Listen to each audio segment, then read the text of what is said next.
Buenas tardes.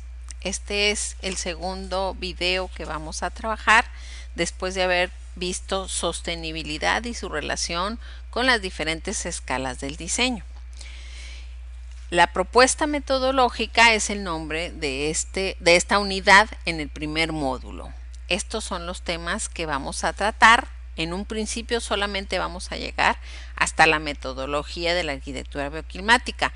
Los otros temas los vamos a ver en sesiones posteriores. Vamos a hablar primero de la arquitectura y del diseño bioclimático en general, su caracterización, su definición, los beneficios que obtenemos de ella y los objetivos que perseguimos cuando trabajamos el diseño bioclimático. Primero, definamos descomponiendo las palabras. ¿Qué es arquitectura o en este caso diseño? Es el arte de construir los espacios donde los humanos desarrollan sus actividades. Si se trata de diseño urbano, son los espacios públicos y o exteriores. Si se trata de diseño interiores, entonces es el mismo espacio visto desde dentro. ¿Qué quiere decir bioclimática? Viene de bios, vida, y de clima o conjunto de condiciones climáticas. Si unimos las dos palabras, entonces se considera el clima y las condiciones del entorno a la hora de diseñar para producir espacios saludables, confortables para el hábitat humano, haciendo un uso eficiente de la energía y los recursos disponibles. Esto nos lleva directamente a los objetivos de la bioclimática, el confort humano con eficiencia energética y mínimo impacto ambiental. ¿Cuáles son los beneficios que obtenemos haciendo diseño bioclimático? Primero, beneficios económicos, no inmediatos porque tiene que ver con el uso y mantenimiento de las instalaciones diseñadas. Entonces es importante que no visualicemos solamente el precio de venta de una casa, de un espacio o los precios, los costos generados por ejemplo, una calle o un parque, sino que consideremos los costos de mantenimiento, sobre todo los costos energéticos, que son cada vez más altos. En un clima como el nuestro suelen ser muy importantes. Tenemos los beneficios de salud y confort que tienen que ver con el confort térmico e higrotérmico, el lumínico, acústico, olfativo y psicológico. Poco a poco iremos viendo qué significa cada uno de estos términos en cuestiones de confort humano. Por ahora, incluyámoslos todos. Obviamente también es la eficiencia y la productividad otro beneficio, y los beneficios ecológicos, que son los más importantes, sin embargo suelen ser los menos considerados. ¿Qué objetivos entonces tenemos cuando diseñamos bioclimáticamente? Lo que queremos es detectar las características tanto adversas como benéficas del clima local en función del parámetro humano y luego integrar y adecuar el diseño a su propio ambiente. Esa es la finalidad principal del diseño bioclimático. Pero esto no es nada nuevo. La adaptación, por ejemplo, de la arquitectura al clima proviene desde épocas ancestrales, desde que el hombre es hombre. Vamos a ver esta clasificación y algunos ejemplos. Por ejemplo, la llamada arquitectura animal o primitiva propone cómo el hombre se adecua imitando a los animales y a sus refugios. En el primer caso, que es en una selva húmeda donde hay árboles muy altos, los nidos de los pájaros se construyen de esta manera. Las personas que viven en esos lugares todavía en la actualidad construyen sus casas imitando los nidos de los pájaros en la parte más alta de los árboles, no solo porque tienen mejor acceso al sol y al viento, sino porque también les sirve de protección contra los animales depredadores. En el segundo caso, tenemos este nido de pájaros y una construcción. Estamos tratando de ver las similitudes formales de unas chozas en África que simulan en gran medida la forma de los nidos. ¿De qué se trata? De evitar la entrada del viento, sobre todo con insectos y con mucho polvo. Entonces la entrada está girada para permitir el paso, pero atrapar en mayor medida los contaminantes. En este caso es un nido de pájaro enterrado y las termiteras que permiten refugiarse. Aquí dicen, nido cavando la tierra y viviendas en roca en Capadocia, Turquía. Es decir, la gente se adapta al clima con los recursos naturales que tiene disponibles. Después hay otra clasificación que se llama arquitectura nómada. Aquí está el termitero y los captadores de viento en Pakistán. Es decir, esta forma de que todas las torres giran hacia un lado en donde el viento, desde donde el viento dominante proviene, permite que metan el viento a las viviendas sin el asoleamiento y sin el polvo, que en el desierto es un problema importante. Abajo está el esquema de la madriguera de un perrito de la pradera y cómo la ventilación en las cúpulas de arquitectura en Irán es muy similar al sistema de ventilación por alturas que tiene la cueva del perrito de la pradera. Todo eso lo iremos viendo poco a poco. Ahorita nada más es que vean la información formal de cómo se parecen las formas animales a las formas de la arquitectura tradicional en los diferentes lugares y en los diferentes climas. En este otro ejemplo hay una madriguera enterrada y la vivienda en Matmata, Túnez, la vamos a ver después también en asoleamiento, pero en este caso el clima se adapta en una vivienda enterrada. Esto es un desierto en donde en el día puede haber 50 grados de calor y en la noche puede haber 0 grados de temperatura el mismo día.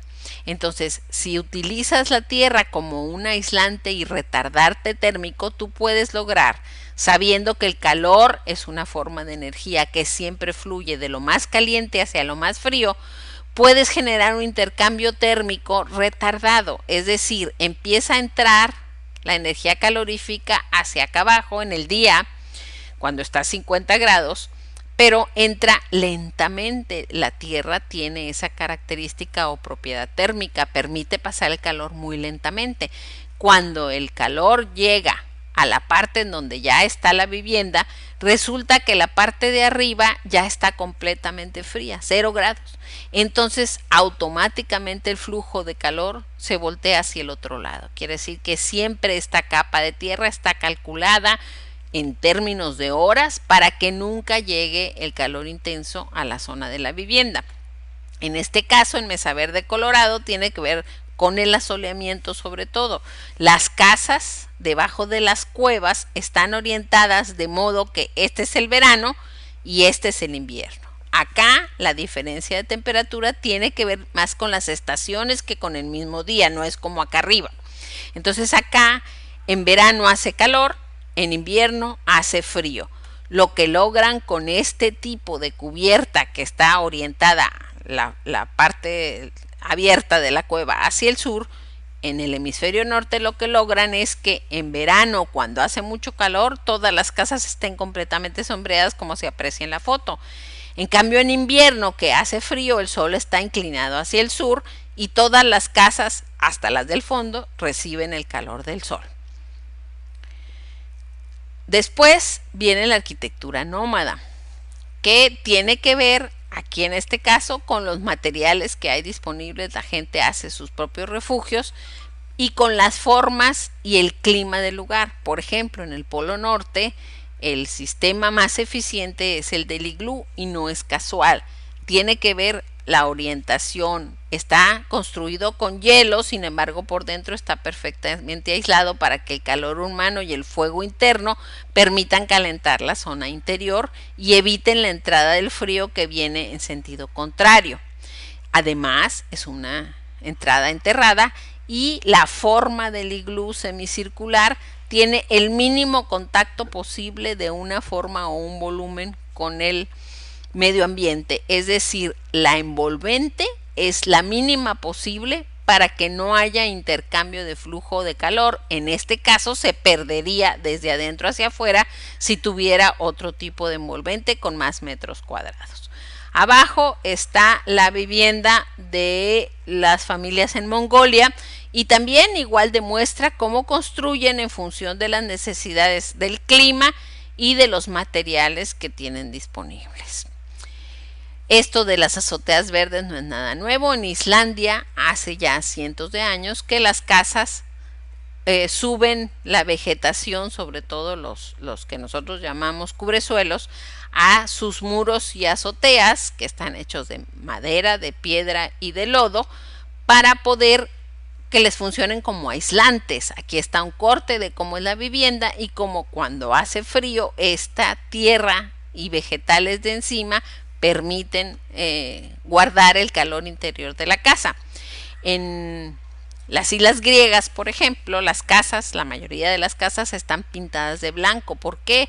Porque los griegos se dieron cuenta que los colores claros son los que más reflejan la radiación. Por lo tanto, el calor de la radiación por el sol no entra a los espacios interiores, sino que es la mayoría reflejada por el propio color de las casas.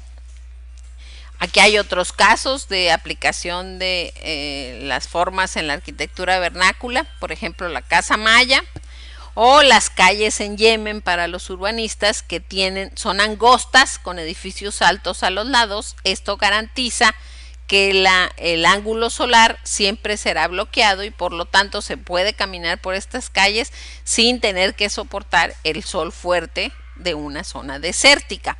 En este caso también trabajan con chimeneas de viento y logran meter el viento dominante a los espacios interiores, pero además, como lo hacen de manera subterránea, logran enfriar este viento que entra. No es tan caliente como porque pasa por la parte subterránea que funciona como sumidero de calor, es decir, el calor del viento que entra por aquí del desierto se va diseminando hacia la tierra de los lados y cuando entra es más fresco. Si ponen una fuente de agua al interior, todavía además de bajar la temperatura se logra aumentar la humedad, que en un desierto es un problema importante. ¿Y qué pasa con la arquitectura contemporánea? ¿Qué fue lo que pasó? Estos tres ejemplos son ejemplos de edificios en Culiacán que definitivamente no responden al clima local. Me gustaría que reflexionaran y vieran por qué. Parece ser que en el siglo XX, el siglo de la modernidad, nos inventamos la historia esta de la arquitectura internacional y ahora diseñamos las formas para que salgan en las fotografías de las revistas. Están renderizados y se ven muy bonitos, sí, pero aquí en ningún lado veo yo el clima del lugar. Esto podría estar en el Polo Norte, en Asia, en Timbuktu o en Culiacán. Es lo mismo. Aquí no sé qué clima tiene Culiacán y estoy poniendo fachadas acristaladas por todas partes. Ustedes saben cómo son estos espacios interiores en términos térmicos. ¿Cuánto le cuesta, por ejemplo, al aeropuerto de enfriar con aire acondicionado este espacio en donde en la mañana el sol entra hasta el fondo? Y por supuesto el componente lumínico es importante, pero también el componente de la temperatura es muy importante. La radiación tiende a subir la temperatura y si el cristal está mal orientado, como es el caso, pues va a subir la temperatura interior y eso obviamente va a significar más necesidad de energía para el aire acondicionado. Prueben y vean lo que acaba pasando con estos edificios, es que o les ponen persianas o de plano los empleados les pegan periódicos porque no pueden trabajar ahí adentro. Hay que utilizar con cuidado los materiales y saberlos orientar en función del clima del lugar. Si aquí hiciera frío, a lo mejor funcionarían, pero una fachada, la que entre el calor. Y en un lugar calorífico, pues sería exactamente al revés. Entonces hay que trabajar estos asuntos para diseñar, no nada más para que se vea bien la fotografía, sino para que la gente que habita esos espacios viva de manera, o habite, o trabaje, o estudie de manera confortable. ¿Qué metodología vamos a usar para el diseño bioclimático. Si ya hablamos de sostenibilidad y de cuáles eran las funciones y las metas y objetivos que perseguíamos, entonces proponemos un método específico, es decir, ¿qué es método? Método es un modo razonado, lógico de hacer las cosas. Yo digo paso 1, paso 2, paso 3 en función de lo que voy necesitando. El diseño es un proceso complejo en el que entran muchas variables que hay que tomar en cuenta, pero es muy importante que las variables del territorio, del lugar y del clima sean tomadas en cuenta desde un principio. Hay muchas personas desde los años 70 que se han preocupado por diseñar metodologías apropiadas para el diseño bioclimático. Aquí pongo solamente algunos ejemplos de nombres que se van a encontrar y que son importantes y han ido mencionando diferentes formas de procesar la información y de incorporarla al proceso de diseño. Nosotros tenemos la tendencia de diseñar, quizá a lo mejor a la hora de la investigación ponemos que el clima es de tal manera y el asoleamiento de tan otro y dibujamos un solecito y luego lo tiramos a la basura y empezamos a diseñar de cero.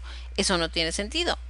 Lo importante sería que toda esa información climática, de asoleamiento, de vientos, de materiales, la incorporemos a las decisiones de diseño para que el diseño no solamente sea hermoso y sea funcional, sino que no se caiga, por supuesto, sino también que sea un diseño muy incorporado, muy adaptado al lugar, en términos socioeconómicos, culturales, ecológicos, pero también de clima. La metodología que proponemos es la que propone el maestro Víctor Fuentes, que sintetiza muchas otras metodologías que se han estado haciendo a través de los tiempos, pero además se adapta a las condiciones específicas del diseño en México. Primero habría que plantear unos objetivos, es decir, qué quiero lograr, que sean factibles, que sean medibles y que se puedan lograr en el presupuesto en el que estamos trabajando.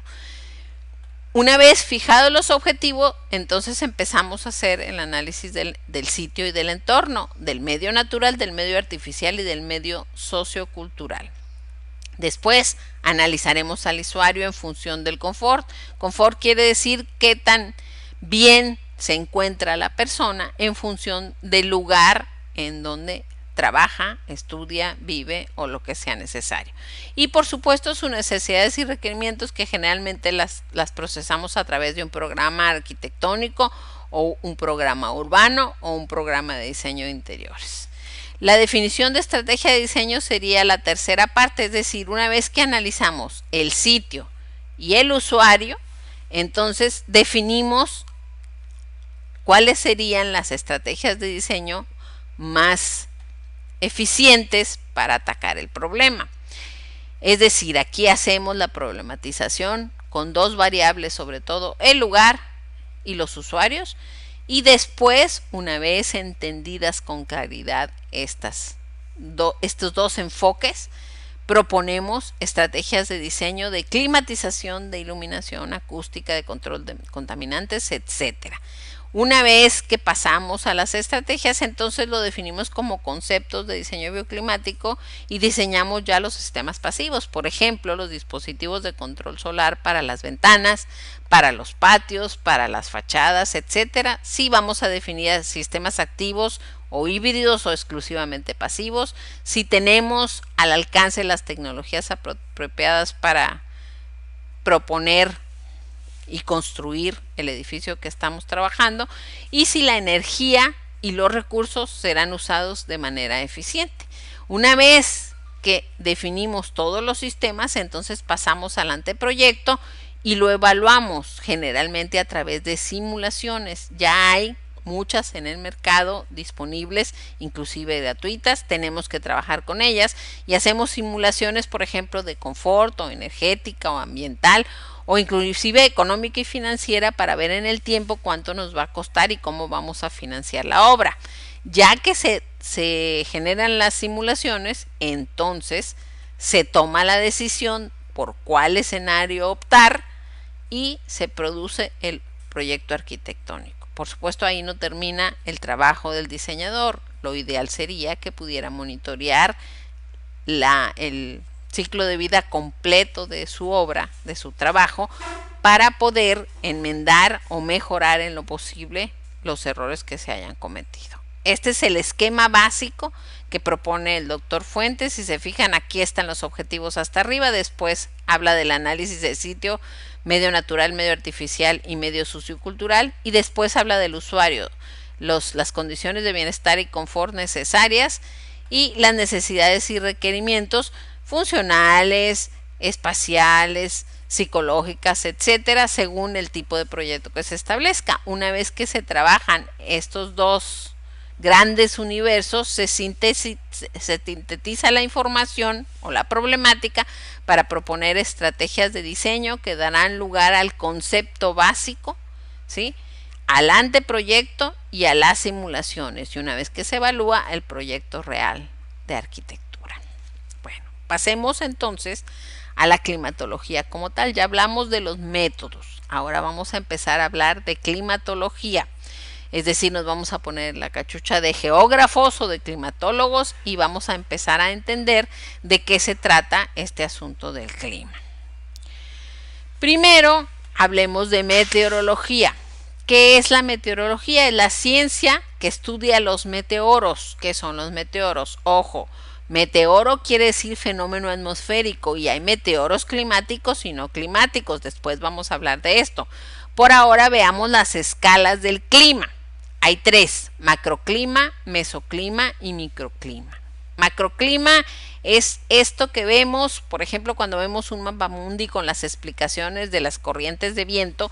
Esto sería macroclima, son las grandes corrientes de viento. El mesoclima también incluye temperatura, soleamiento, etcétera. El viento es solo un ejemplo. El mesoclima sería el clima intermedio, que tiene que ver con por supuesto, con el macroclima, pero que dentro del mismo macroclima puede haber variantes, digamos, por las barreras geográficas o por estar en un valle, por estar en la costa o en un ambiente urbano, puede haber leves variaciones. Generalmente la información de las estaciones meteorológicas cae en esta escala, en la escala de mesoclima, porque están midiendo sus alrededores con ligeras variantes del macroclima. Y finalmente el microclima, que tiene que ver con el emplazamiento de nuestra obra en particular. La única manera de medir el microclima es la visita de campo. Hay que ir, hay que percibir, no una vez, varias veces, en diferentes épocas, lo ideal sería que en diferentes épocas y en diferentes lugares, pero si no, entender por lo menos cómo el factor mesoclima, cuya información la sacamos de la estación meteorológica, cómo se ve afectado por a lo mejor los edificios circundantes o una fábrica, o está en el lado sur de una pequeña loma, o tiene un bosque junto, o tiene la playa junto. Todo eso va a influir en el microclima local y debemos tomarlo en cuenta y aprovechar todo lo que se pueda a la hora de diseñar. Para seguir el camino de la construcción sustentable es imprescindible dominar conceptualmente el clima y contar con una base de datos fiable. Esto es nuestro siguiente paso. Necesitamos entender los conceptos del clima y luego después tomar datos fiables de algún lugar para el emplazamiento en particular que estamos trabajando. ¿Cómo vamos a hacer esto? Vamos paso por paso. Primero, establezcamos la diferencia entre tiempo y clima. El tiempo es el estado de la atmósfera en un lugar y tiempo determinados. Por ejemplo, la chica que da el estado del tiempo en el noticiero. Ella dice cómo está, si va a llover, si hace calor, si hace frío, si hay viento de un lado o de otro, pero para 1, 2, 3 días.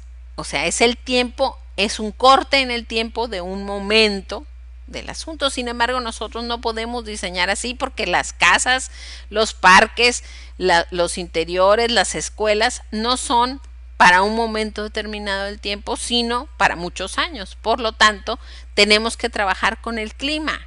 ¿Qué es esto? El clima es un conjunto de fenómenos meteorológicos que caracterizan el estado medio, esa es la clave, de la atmósfera en un punto de la superficie terrestre. Es decir, yo saco un promedio de cómo es el clima en Culiacán. El tiempo en Culiacán puede ser para el día de hoy, pero el clima es qué pasa generalmente en la ciudad de Culiacán en las diferentes épocas y las diferentes horas del día. Nosotros vamos a trabajar con clima, no con tiempo. Primera aclaración. Los datos entonces serán datos climáticos normalizados o normales climatológicas. Para cumplir este requisito se necesitan un mínimo de 10 años de toma de datos constante y confiable.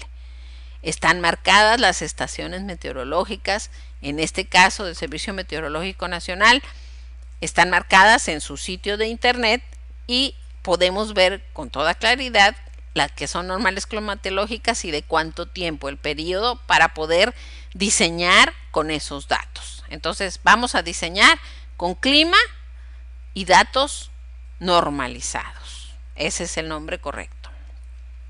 ¿Cuáles son los factores y los elementos del clima? ¿Existe alguna diferencia? Factores es lo que causa los elementos del clima. Vamos viendo uno por uno. Los factores que determinan el clima en la Tierra serían, sobre todo, el mismo Sol. El Sol influye en todos los climas y en función de la forma en que se recibe la energía del Sol en las diferentes latitudes y en las diferentes épocas del año, es que son los climas en la Tierra. Por esta razón, sobre todo, es que los polos son tan fríos y los trópicos suelen ser mucho más calurosos. ¿Cuáles son los factores naturales? Pues hay factores astronómicos, como la forma y la posición de la Tierra, los movimientos terrestres, la actividad solar.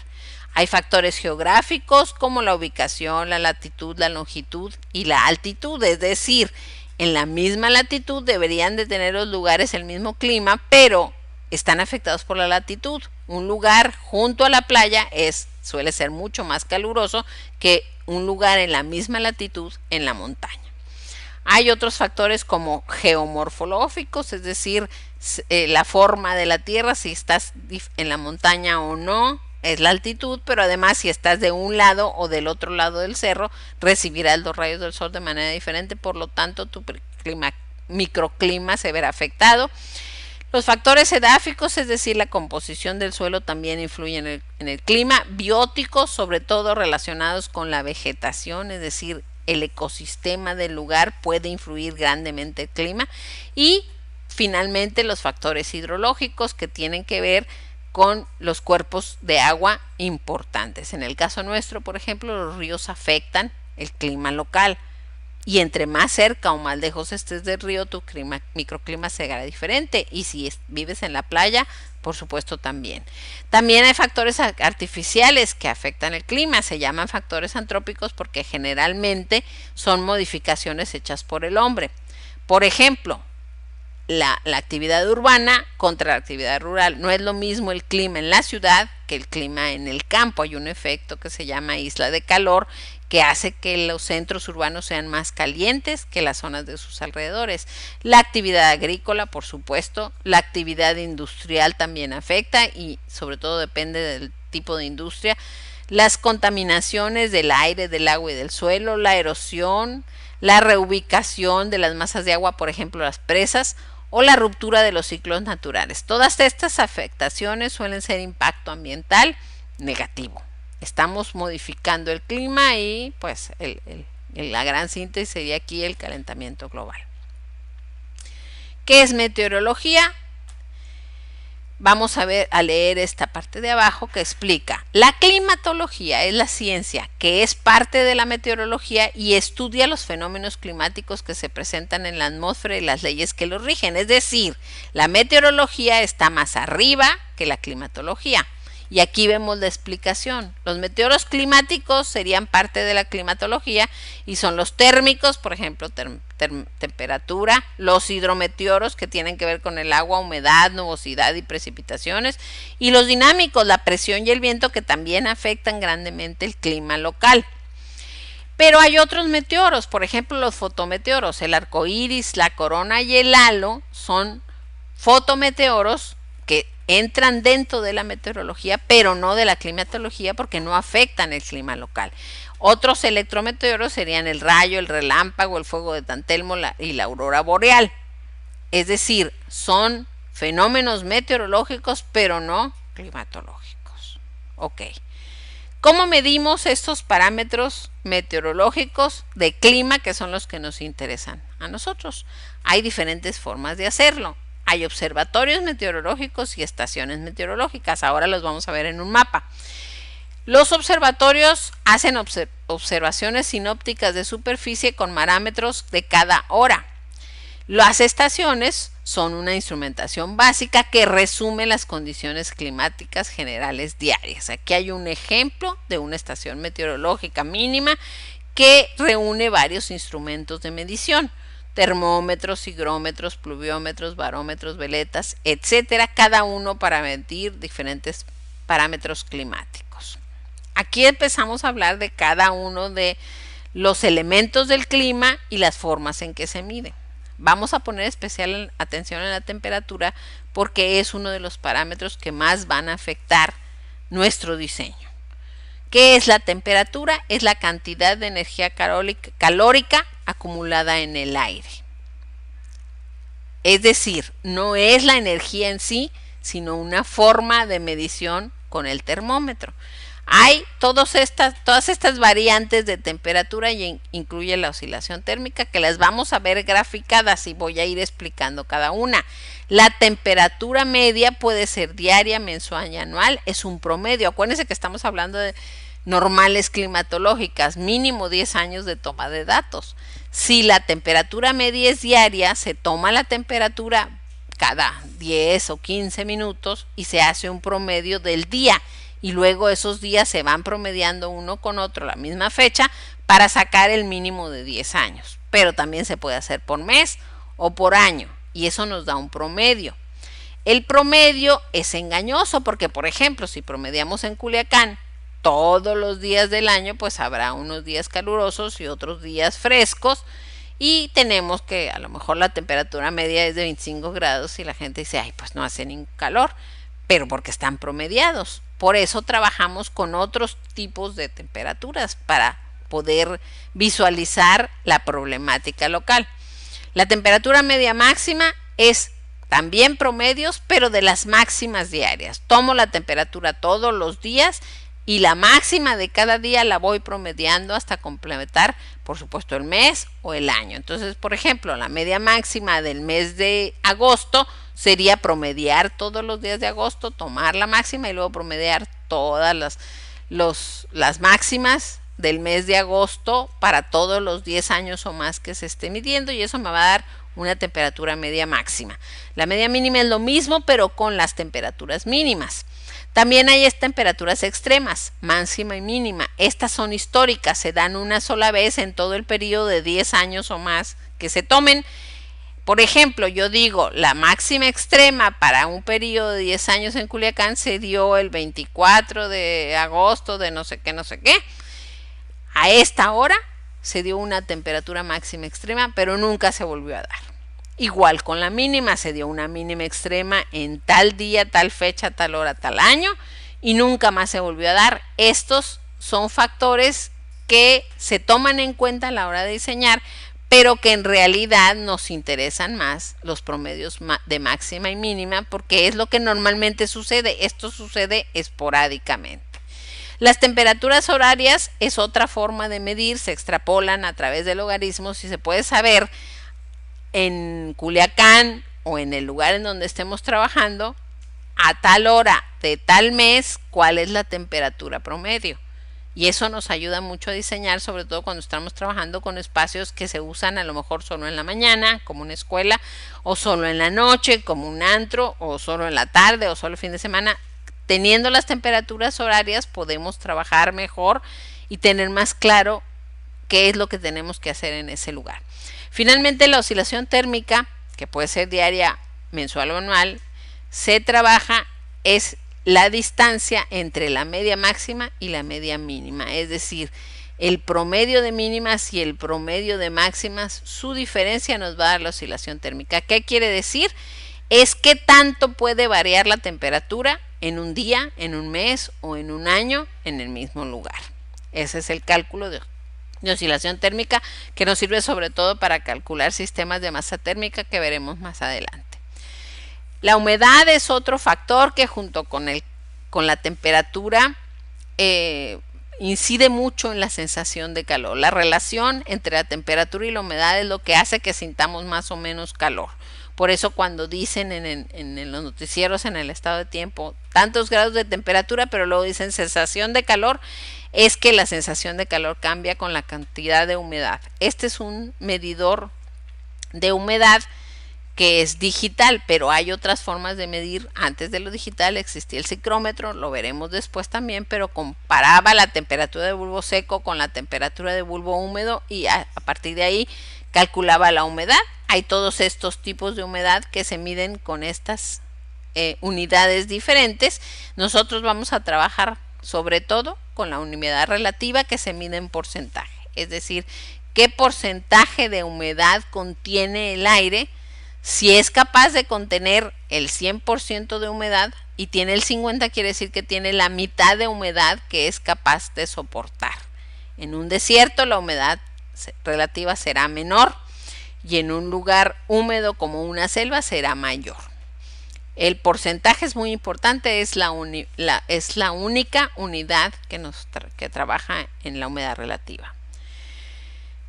Esto tiene que ver mucho con el estado del agua. Voy a intentar explicar. La humedad relativa es porque según la temperatura del aire puede captar más o menos vapor de agua. El aire caliente es capaz de soportar mucho más humedad absoluta que el aire frío. Entonces, la humedad absoluta de un lugar caluroso será mucho más alta que la de un lugar frío, porque el aire frío carga menos humedad o vapor de agua que el aire caliente. Sin embargo, la humedad relativa puede ser 100 en ambos. ¿Por qué? Porque la que es capaz de cargar el aire frío es el máximo y la que es capaz de cargar el aire caliente es el máximo, pero son diferentes en términos absolutos.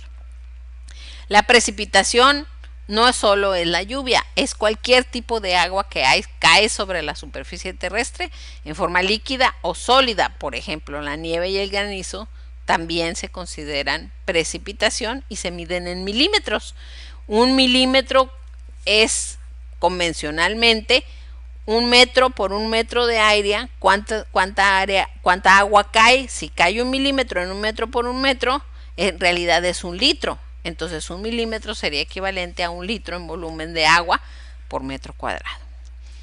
La nubosidad también afecta el clima, sobre todo porque tapa o no la radiación. No es lo mismo dejar su automóvil en un día soleado, en el sol del estacionamiento, que dejarlo en un día nublado. ¿Se va a calentar igual? Por supuesto que no, porque las nubes absorben gran cantidad de la radiación solar.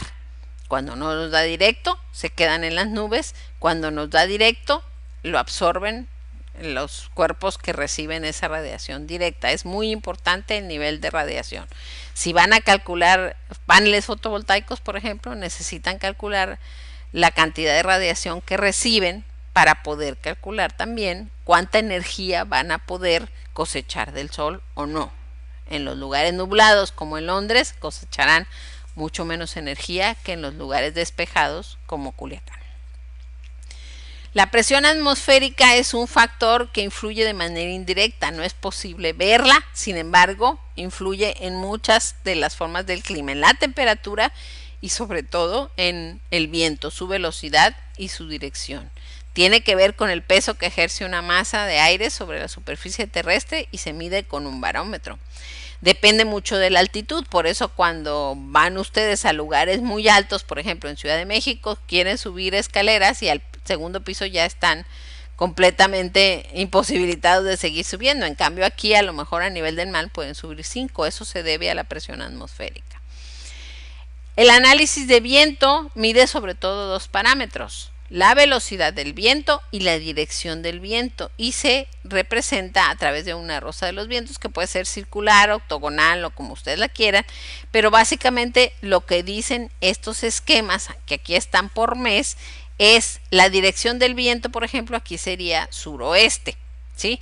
Y aquí es más alta, quiere decir que es más frecuente que el noreste, por ejemplo, que tiene un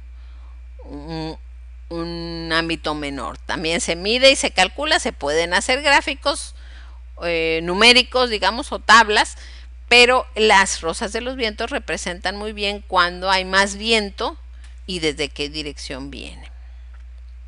La radiación solar es la energía que recibimos del sol. Aquí está, el 100% viene del sol, pero conforme va bajando por la atmósfera se va quedando reflejada por la atmósfera, reflejada por las nubes, reflejada por la superficie terrestre. Esto la regresa.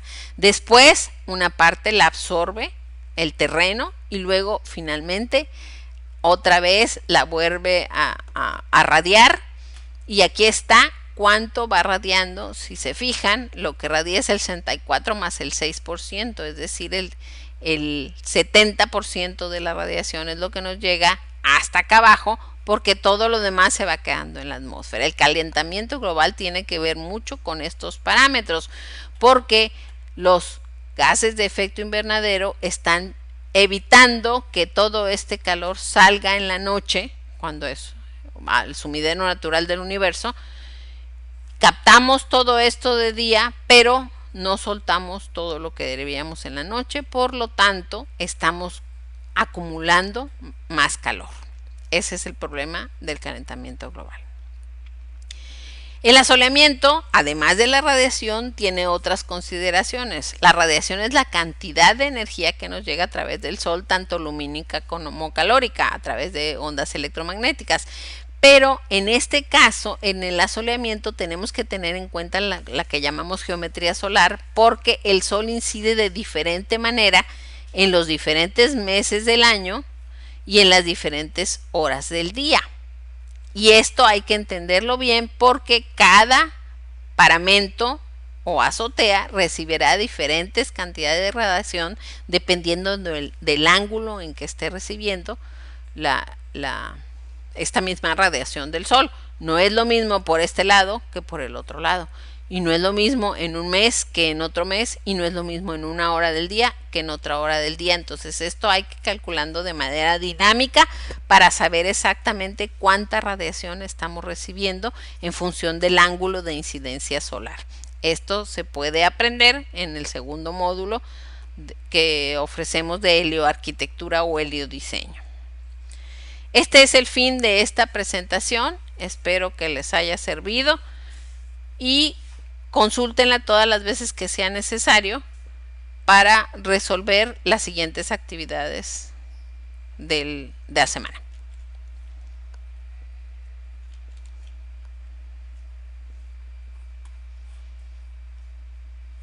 ¿Cómo le digo que se pare? Ya se me olvidó. ¿Cómo detengo el video? ¿Te acuerdas, Samuel?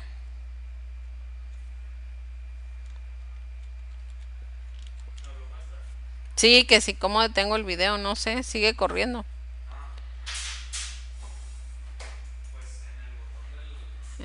Pero pues no sé. No, es que ya no tengo un botón. No sé. A ver. Snagget. Aquí.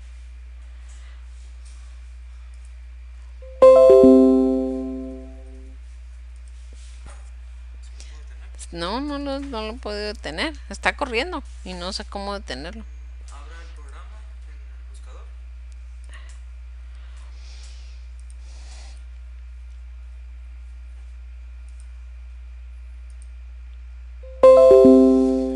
Me dice que está corriendo, pero no. El control o... Pero era control P según yo y no es. Alt P. Shift P, no sé. Control F algo. No me acuerdo, la verdad. No. Está corriendo. ¿Cómo aparece?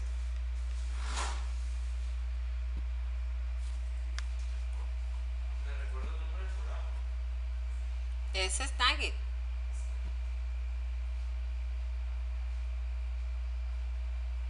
Oye, ¿cómo detengo el video? Porque está corriendo desde hace media hora y no sé detenerlo, no puedo. ¿Control qué es? Shift F10. Ok, gracias. Shift F10. Si da F algo. No me acuerdo. Shift